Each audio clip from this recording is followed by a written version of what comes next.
Did you feel that jolt across Lakers Nation tonight? The kind that makes your stomach drop before you even know why? What if I told you there's a scenario floating in the dark that could rewrite what purple and gold basketball means for the next decade?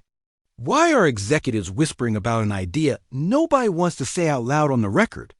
Why are agents quietly checking calendars while fans refresh their feeds like it's draft night? Why does this one concept make smart people pace hallways and put their phones face down? If you had the chance to secure a generational engine for the final chapters of a living legend, would you do it, even if it meant letting go of the heartbeat that delivered your last banner? Are rings measured by loyalty or by the courage to evolve when the window demands it? Tonight, I'm going to lay out the blueprint that's scaring some people and electrifying others. We'll talk fit on the floor, the chessboard of salary math, the psychology of star movement, the ripple effects in both locker rooms, and the brutal reality of timing, because timing is everything in this league. No spoilers yet. Stay with me, Dot. This is Lakers News Fan Report. If you breathe purple and gold and you don't blink in big moments, this is your place. Hit that like, jump into the comments as we go. And if you're new here, subscribe so you don't miss the twists coming our way. Context first. The Lakers are living in the thinnest band of NBA time. The overlap between a once-in-a-century, stars closing chapters, and a franchise's responsibility to keep banners in the air. You can feel it every possession. Every move, big or small, carries two clocks. The nightly clock of the regular season and the existential clock of legacy. It's not about being dramatic. It's about being honest. When your standards are rings, any plateau is a crisis. Anthony Davis is not just a name on a depth chart. He's identity. He's the switch that turns average schemes into elite ones, the safety net that erases mistakes and makes coaches bolder. He is pressure at the rim, hands in passing lanes, and the quiet economy of possession saved. The 2020 banner isn't a story you tell without number 3 at the center. When a D is right, the Lakers can be vicious. The question isn't his top end. It's how many times a year you can access it and how much offensive burden you want him to carry while anchoring a defense. Across the aisle lives a completely different kind of gravity. Luka Doncic dominates the half-court like a grandmaster pace on a string. Angles as weapons, scoring that answers bad possessions, playmaking that manufactures good ones. There's a reason opposing coaches overhelp and still get burned. He tilts the geometry of the game. If basketball is about turning 5 players into one mind, Luka is the central processor that keeps all ports open. So, why are we even entertaining a thought that sounds like basketball blasphemy on first listen? Because super teams and superstar eras are not fairy tales. They are built on painful decisions and precise timing. Because every front office has whiteboards with ideas that never see daylight. Because the league's history keeps daring the bold and punishing the timid. Because windows don't ask for permission, they open, then they close. What would Dallas want at the center of a Luka-less world, even hypothetically? Certainty on defense, a pillar who turns a team into a top 5 outfit by showing up. A co-star who plays big in big games. Who lets you reimagine your spacing around a rim-running, short-roll, mid-post destroyer. And what would the Lakers want if their mission is to weaponize every remaining night of LeBron's genius? A perimeter engine that lessens the lift, raises the floor, and buys you clean looks every late clock. If the goal is to keep contending while easing gravity off an aging supernova, you chase a heliocentric guard who can carry sections of a season. Here it is. The scenario people are tiptoeing around, a framework that flips Anthony Davis to Dallas and brings Luka Doncic to Los Angeles. Not a report, not a leak, not a done deal, an idea. A thought experiment with real basketball teeth. A rumor-level concept worth dissecting in the cold light of what's possible. Plausible and powerful. Let's talk mechanics first. Because reality lives in the CBA, salaries in the same stratosphere mean the broad math can be sketched without fantasy. But the devil is in conditions trade matching bands, hard cap tripwires, and pick obligations that force creativity. You're probably looking at protections and swaps rather than a clean row of unprotected firsts. You're probably looping an additional salary to ease cap clutter, and both sides would interrogate every clause. This kind of swing is rarely two names and a handshake. It's a Rubik's Cube with agents, lawyers, and owner comfort as the final layer. On court in LA, the basketball story is intoxicating and terrifying at once. Picture LeBron and Luka staggering minutes, so one brain is always steering. Imagine the second unit with real creation instead of survival mode. Now flip to the other half. Remove a D and you remove your nightly eraser. You can't hand-wave that away. To make this viable, the Lakers would have to re-engineer the back line stronger point-of-attack defense, a true rim protector from the market, and wings that tag with discipline. The offense becomes top 5 by structure. The defense can only stay near the top if you build it brick by brick. It's a choice about identity. Do you believe you can assemble a good enough defense around elite offense faster than you can coax an elite offense around an already elite defense? From Dallas's angle, and a D-Kyrie pairing would be wild theater and serious substance. AD next to a downhill guard frees him to live in that devastating in-between. Short rolls, dribble handoff, elbow touches, and late seals. You could toggle between a too-big look with a vertical spacer and a 3 shooters around. AD template that drags weak-side defenders into chaos. But you also inherit a D's maintenance plan rest, rhythm, and the perpetual balancing act of how hard do we push the regular season to preserve the postseason? It's a different gamble. Drop the heliocentric offense for a more balanced, two-way identity and trust your scouting and development to replace late clock magic with structure. Micro matters now?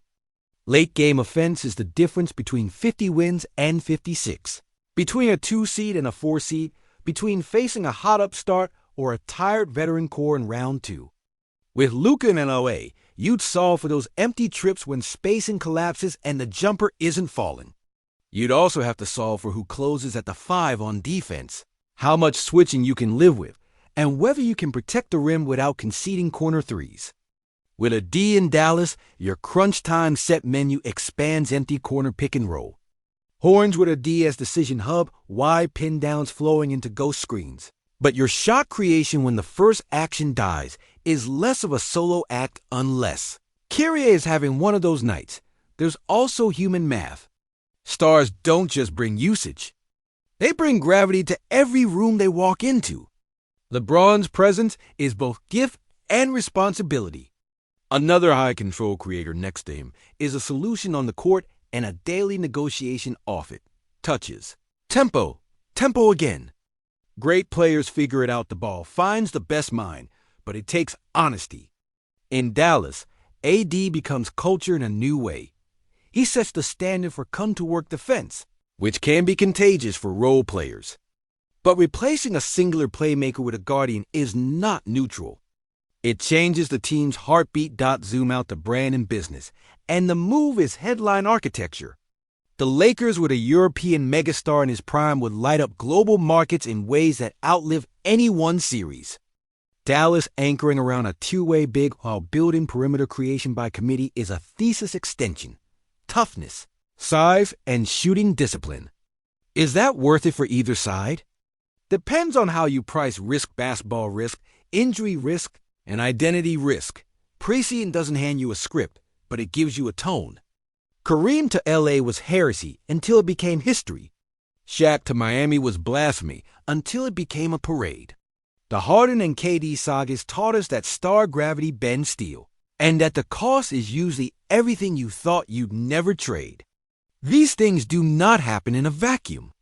They happen when one side decides that tomorrow's pain is worth today's chance. Timelines are the quiet arbiters of mega deals. If a swing like this ever got oxygen, it wouldn't be a random Tuesday in January. It would live in windows after a season that ends short, during the days when teams call each other just to see who flinches, when agents feel a draft in the room and talk about paths instead of packages. The NBA calendar is not just dates. It's pressure points. Opt-ins, option years, guaranteed triggers, new money dates. This is why rumors feel louder some weeks than others. Let's interrogate the basketball fit in LA with a magnifying glass. With Luka on the ball, LeBron's diet shifts, more off-ball cuts, more catch-and-shoot corners, more high-low orchestrating from the elbow against smaller wings who fear to drive. The pick-and-roll language gets more elegant Spain actions, rescreens, pocket passes that turn average rollers into stars.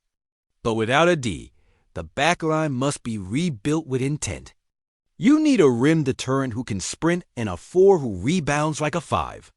You need guards who rear-view contest like their paychecks demand it. You need to turn film sessions into a culture of clean tags and fast X-outs. You can do it.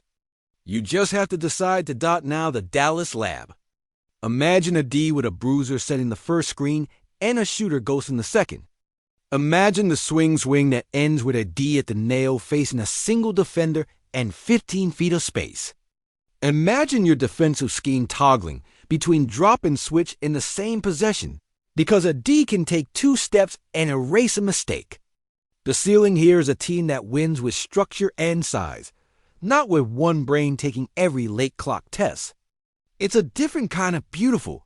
Contracts are living documents. Control is the most valuable word a front office can say in a meeting. Years left, options you hold, flexibility you protect, these are not footnotes. They are the story. A swap of this magnitude would only be considered if both sides convinced themselves that the control they gain is worth the control they lose, that the team they build around the incoming star is easier to optimize than the one they have today. And because you're asking it at home, yes, the injury file sits in the middle of the table for both sides. Big players hit the floor differently. High-usage guards carry different loads. You don't beat history. You manage it. You upgrade staff, invest in recovery, trim minutes where you can, and accept that shrewd risk is the rent for living on the ring floor. Let's talk Lakers offense if this actually materialized. The second units become watchable instead of survivable. Shooters eat cleaner lunches. The kid who only sees 5 possessions per night suddenly sees 8 good ones. Your turnover profile improves because a savant is steering entry points and late clock decisions. Your pace is controlled chaos. Walk it up when you want, sprint when you sense blood. The court becomes a chessboard, not a treadmill. That's not a small thing. And now the defense you have to craft without a D. It's personnel. Yes, but it's habits even more. You need a 5 who knows how to be big without chasing blocks. You need to clean the glass by committee. You turn transition defense into religion. You build in rules no corner help from the strong side.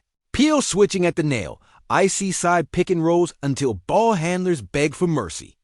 These are habits. They can be built. But you only get them if you decide before camp that they are your identity, not your emergency plan. Leadership dynamics can't be an afterthought. If Luka joins LeBron, you choreograph the offense the way orchestras seat first and second violin. It's not about status. It's about flow. Opening tip belongs to usage distribution. Close games belong to trust. This staff would need to be brave, not cute brave. Someone has to call the set that takes the ball out of a great player's hands in the final minute because the defense has loaded that side. Someone has to say the quiet thing out loud in film. That's what wins in April and May. If this feels like we're living in science fiction, remember, in the NBA, yesterday's rumor is often tomorrow's press conference or next week's punchline. The reason we do the exercise is to understand ourselves as a franchise, what we value, what we'll sacrifice, how we want to win. Do we believe in an elite defense that can manufacture offense when it matters? Or do we believe in an elite offense that can coach its defense up to good enough when the lights get hot? There's also the LeBron equation, legacy as a living thing. Pairing him with another perimeter brain at this level will be one of basketball's most fascinating thought experiments. 2 processors seeing the same answers at different tempos. The result could be orchestral. It could also be too much steering for one road. The only way you know is by trying. And that's why swings like this either become genius or become mythology. There are counter-arguments that deserve respect. First, Dallas does not trade Luka. Full stop. Franchises spend 30 years looking for this caliber of star. You don't box him up. Second, the Lakers do not move a D as long as the LeBron window is open because elite defense travels in every series. Third, the asset scaffolding on both sides makes a straight-line deal unlikely without a third team absorbing ballast and sending back what each side actually needs. All fair, all strong. There are rebuttals that live in reality's cracks. If either season buckles under expectations, if either side faces another spring of almost, if health or chemistry turns a great roster into a question mark, ownerships and front offices start asking forbidden questions. The league punishes comfort. That's not a hot take. That's a history lesson, Dot. So what would it feel like here in our building? The first home game with Luka and LeBron would sound like memory and future colliding. The first road game would feel like a documentary crew should be following. The first clutch possession that ends with a skip pass to a corner specialist instead of a contested pull-up would remind you why the experiment existed in the first place. In the first game where the opponent lives at the rim, because a D isn't there would remind you of the bill you owe. This is not a fairy tale. It's choices and trade-offs, paid in wins and losses. If you're Dallas, you learn quickly whether your identity can be defense first without sacrificing your killer instinct. If you're LA, you learn whether you can buy enough stops to let supreme creation do the rest. Both sides would learn who they are when the other team throws the kitchen sink in Game 5. Now I want to hear from you. If the league handed you this switch on a platter D to Dallas, Luka to LA, do you flip it? Do you believe offense solves more problems than defense creates? Or is defense the only real bank account in May? How would you rebuild the Lakers' backline overnight? Which free agent or under-the-radar bid would you target to keep the rim protected? And for Dallas fans who wander into our comments, would you bet your future on defense, size, and structure if it meant saying goodbye to a basketball savant? Tell me everything, Fit. Feelings, fear, and the five-man closing lineup you trust Dot might take? If this ever took shape, it would be the boldest wager of the LeBron era and the clearest philosophical statement either franchise has made in years. The basketball case for both sides is real. The human case is heavier. I believe you only do it if you're prepared to reinvent identity on day one and if you've already secured the personnel that make the new identity sustainable. Otherwise, you risk trading certainty for spectacle.